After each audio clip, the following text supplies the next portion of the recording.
So hello and welcome. In this video, we are going to talk about mental health issues, especially in younger adults and children, looking at what changes are needed with the support that is available. Joining me today is Rob Collins, who is going to talk to us about his experience and changes he would like to see.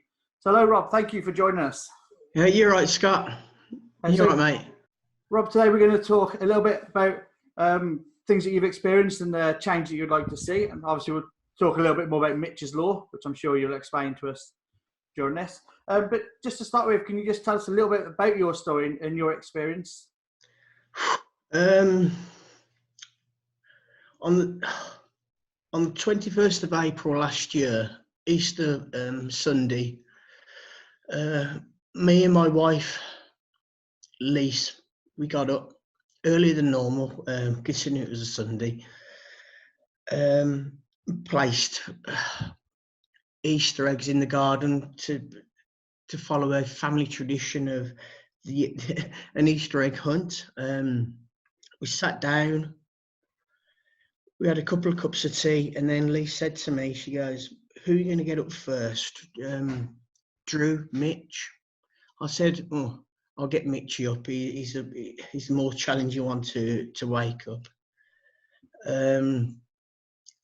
Not knowing at all what was coming. The Easter eggs were in the garden. We were ready. We went upstairs. I knocked on his door.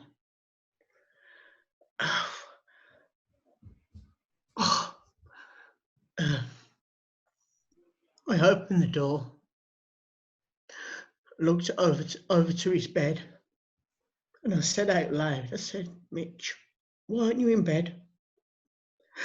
And then I looked around, probably about 30 degrees. It was at that point that I've had our life changed forever. Lives changed forever. Within what seems like minutes, the paramedics, the police, forensics were there. We couldn't still believe what we were presented with. Drew, Mitch's older brother, came into the room, and I said, "Help me get him down." And then Mitch's mum came up. I said to Drew, I said, "Get your mum out the room. I don't want her to see this." But it was too late. She'd seen what she saw, and that's when everything has changed. Everything changed within that split second. The police, again, like I said, were there within minutes. Paramedics, they came up to the room, to his bedroom, and we were ushered to go and sit downstairs out in the garden, which we did. And then for some reason, I don't know why, I walked out to the front of the house, and I said to one of the teams of paramedics, I said, "Who got a resuscitator, that sort of equipment?" I said, "You don't need that. It's too late." I didn't know what I'd said until what was being read out in the inquest, which again was a horror story beyond comprehension. It really was. And that's where everything changed forever. What happened rocked so many young people's lives. It wrecked or has changed relatives, family, friends. It's completely changed people's what's what I'm looking for?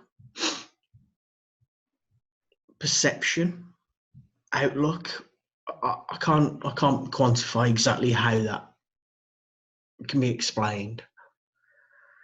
That's pretty much, Scott, about what happened on that morning. Well, first of all, I'd say thank you for sharing that story. I know it's not easy to talk about that. So looking a bit before this, so with Mitch, was he getting any help for his mental health issues beforehand? Had he spoke to anybody about it? He was attending child adolescent mental health services, but because we've launched a complaint, I can't talk about the individual case, but the things I've heard from so many others are just horror stories. They're just, and that's just the words what other people have reiterated to me. So a lot of people might be aware, might not be aware of Mitch's Law, which is something that you've started in memory of Mitch. Would you like to just tell us a little bit more about what Mitch's Law is and what you hope to achieve? Right, Mitch's Law, within days after,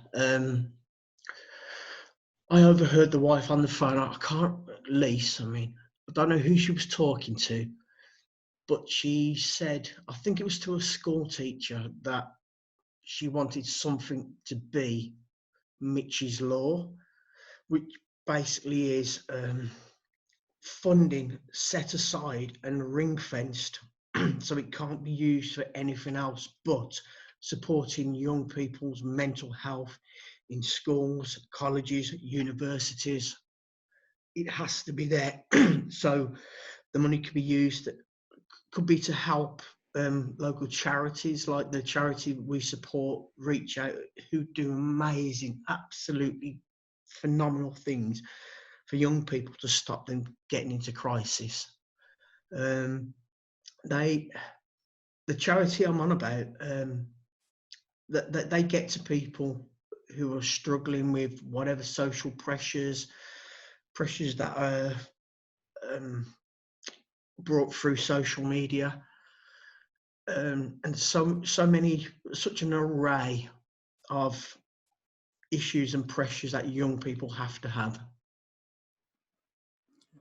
So talking about the charity, I mean, obviously the help is there for them and there are other charities to provide it, but sometimes it's going towards that help, isn't it, that can be the problem. So do you feel like sometimes with the younger generation, with the younger teenagers, the children, that they feel like it's difficult to go and talk about that? There's that little stigma with it, isn't there? I think for a young person to be able to get to the point where they need help is massive. It's monumentous. It really is.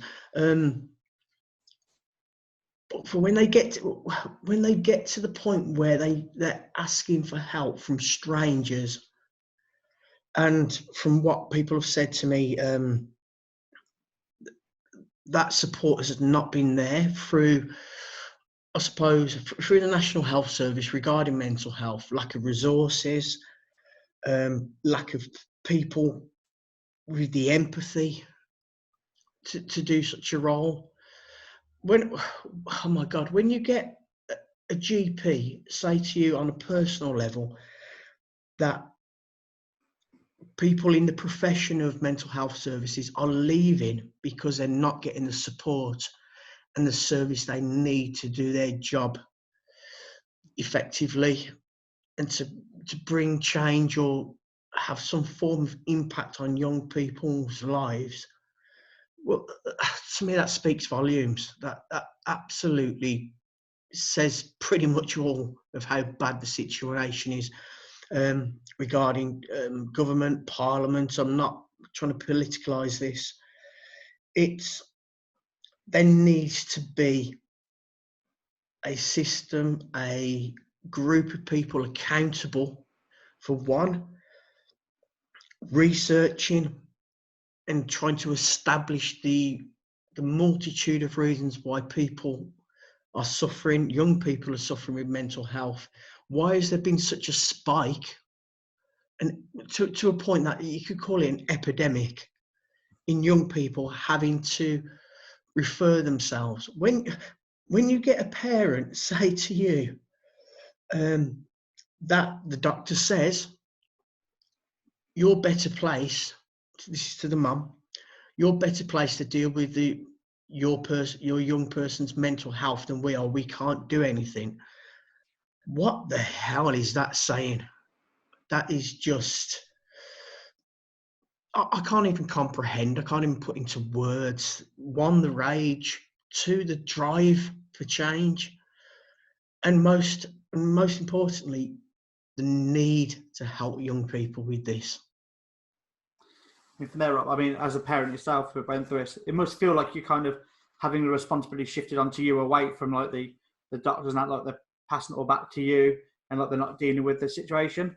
Instead of obviously professional people that are trained in these sort of situations could offer a lot more advice. And even sometimes for a young adult or a teenager, young child, it's easy for them to talk to someone else and to go to their parents and sort of talk about this sort of situation. So do you feel like that's kind of, you know, a bit like the doctors and nurses are just kind of passing it over? I personally think, or should I say what other people have said, they don't think that some of the people in the job are there for focusing in on getting remedies, cures, treating people with conditions regarding mental health. I just feel they may have lost their motive, their way to be sincere, because the lack of resources, the lack of support that they're getting from Parliament, government, whatever way you need to look at this. But things, especially with the epidemic, with the pandemic we've got now with COVID-19, there is not going to be the support in place for when this evolves and presents itself to the National Health Service. They are not ready for this. They're not ready to actually treat people because of lack of PPE. So if that's the case, how the hell are they going to be ready for the backlash of young people suffering regarding mental health? So you just put it on there. Obviously, we're using Zoom at the moment to communicate because we are all in lockdown at this current point. And again, you just touched on it with, it's going to make it even worse at the moment for the people that are suffering anyway. And they're coming out of this and they're going to have the pressures of going back into the real world. It's going to be quite tough for people. And like I said, is the support there for them? I think it's going to be tough for pretty much everyone going back into the real world.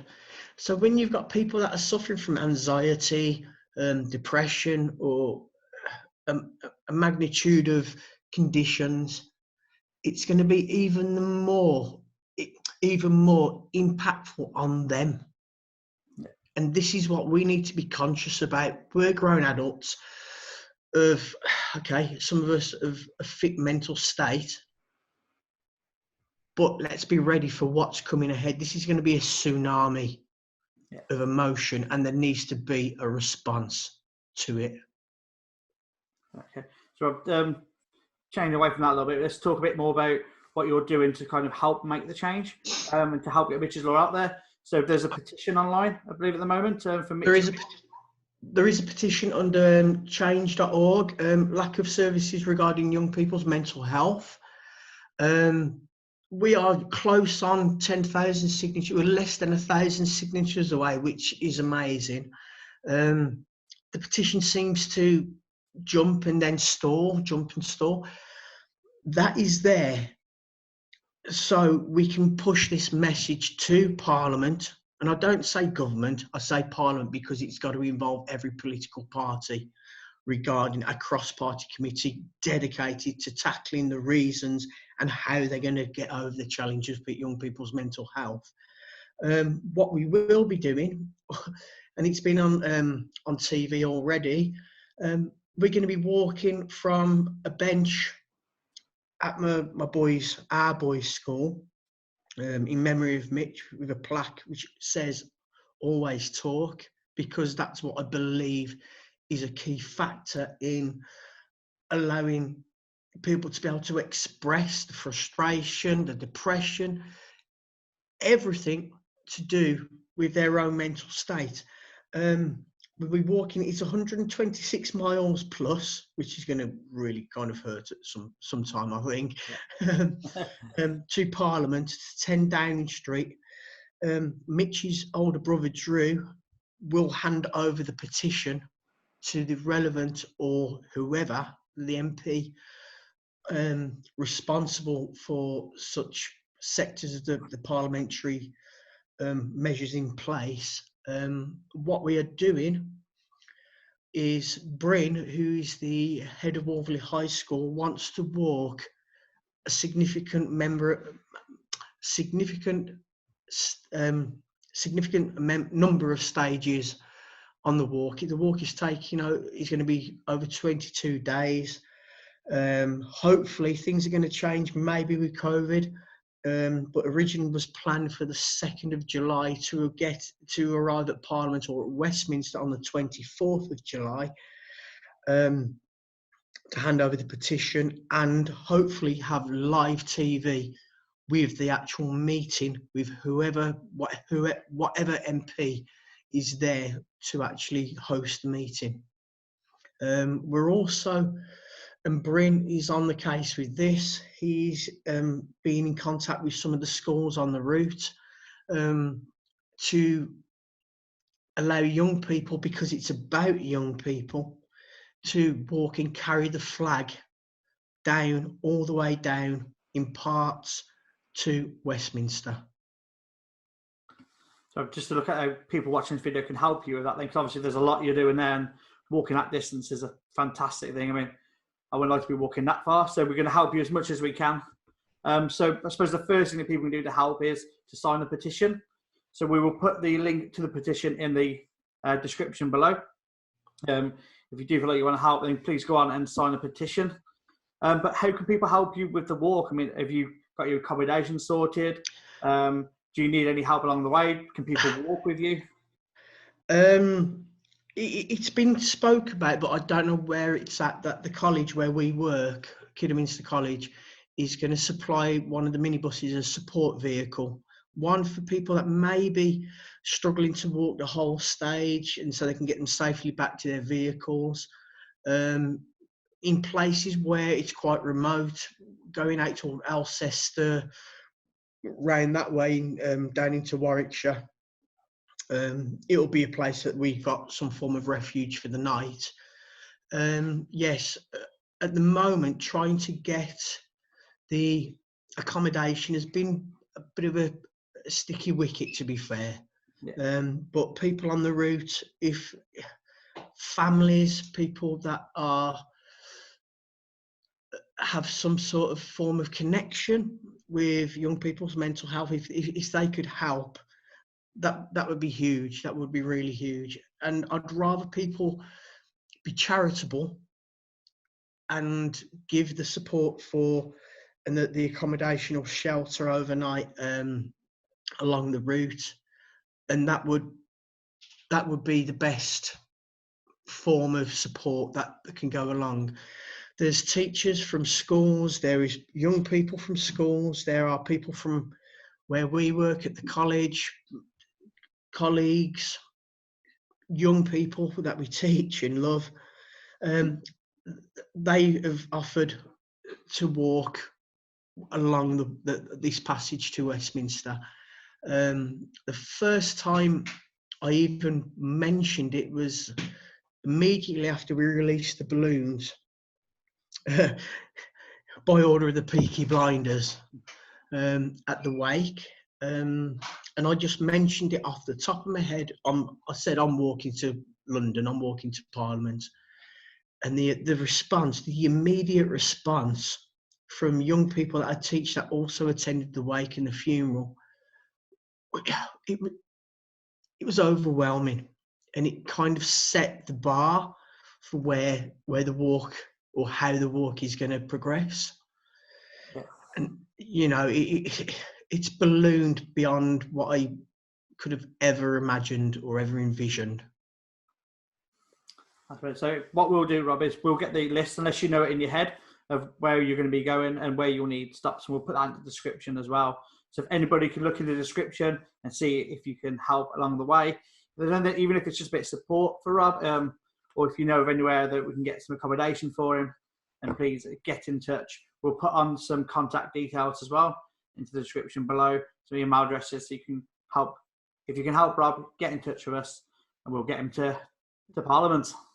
Brilliant. And also there will be a Just Give page for Reach Out, the charity that I mentioned, who do phenomenal work without any any return. They actually are using their own money to buy stationery, buy the necessary equipment to be able to help young people before they get into a point of crisis. And this needs to be said, because by them doing that, they're saving the NHS, National Health Service, regarding mental health, a lot of money and people that will need to be treated. And this needs to get out there. These are an organisation, a charity, which do their best, all for their own personal reasons, but they're selfless. I can't, they're just amazing. They're amazing, Scott. Yeah. And we thank everybody that, you know, is a part of that, from people Reach Out and other organisations that do very similar stuff that, you know, are there for people, but it's just getting the word out there a bit more, getting the support from the doctors and from the NHS.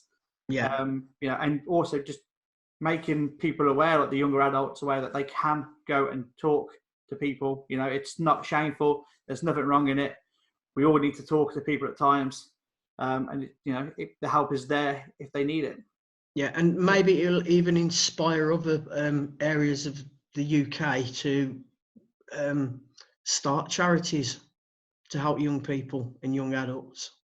That's another reason why the walk it's going to be huge. It needs to get out there. Yeah. So again, your walk is not just for the local area of Worcestershire, where you currently are, but also, you know, to spread the word across the country, to get it out there and to get the help for everyone, not just a few, but for the majority. Yes, that's exactly it, Scott. Rob, thank you very much for joining us, and thank you for talking. I mean, it's not easy subject to talk about, but you've been fantastic, and so we hope to support you in any way that we can, and hope if anybody out there can offer you any support in terms of donations, in terms of accommodation, just helping you with the walk, support driving, anything out there, please get in touch. The information will be in the description below. If they want to go on to at Facebook, it's on @Mitch's-Law. That's where the Facebook page is dedicated to the walk, and I just hope people are a bit wary about what they look at when they go onto the page, because there are comments from his friends, his girlfriend, things that people may find upsetting, you know, and I don't want this to be upsetting. I just want it to get the message out there that we, a family, friends, a community, need to get the changes that are required. Well, once again, thank you, Rob. Thank you for joining us. It's been fantastic talking to you. I'm sure for a lot of people will agree, it's been very eye-opening to, you know, what does go on out there and the situations that some families find themselves in. And let's hope thank we you, Scott. get together and help out. Thanks, Rob. Thank you, Scott. Thank you. Thank you. Bye-bye.